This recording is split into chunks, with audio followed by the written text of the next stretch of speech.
Hello guys, welcome to my YouTube channel.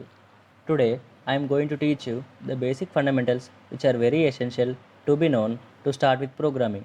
First of all, what is programming? It is a language to communicate with the computer. Okay, what a computer can do, it can do various tasks and it can do the task in rest time. Okay, can a computer can understand what we speak and respond to us? Yes, it is possible. Let us take a scenario. When we go for a vacation to a new place and we don't know their native language over there, we can't understand what do they speak or what is written on the signboards. So we require a person who translates the language in that place, who helps us in language translation and navigation over there. Same thing or same scenario is applicable with respect to a computer. We can't understand machine level language and machine can't understand our language. So we require a translator, that is a compiler.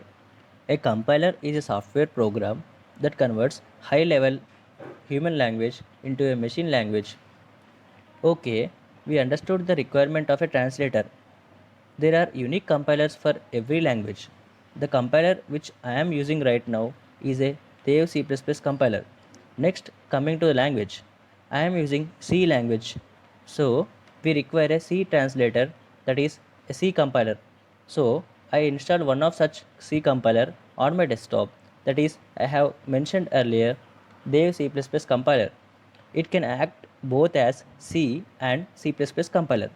The compiler can understand the variation based on the extension with which you are saving the file, that is program.c or program.c++. Currently I am showing you on my desktop the compiler which I am using right now.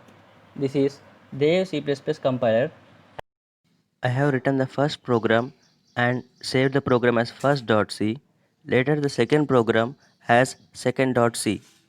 We can save the program similar to the other applications like Paint, MS Office, etc. Then after saving the program, we have to compile the program to check for errors. Later, run the program if it is error free. When we run the program, it starts executing and a terminal window appears on the screen. It is used to give inputs and take output from the computer. These are the basic fundamentals which are very essential to start with programming. And you can download the software, but make sure that you are downloading the latest version. Please subscribe my channel and like the video. Thank you.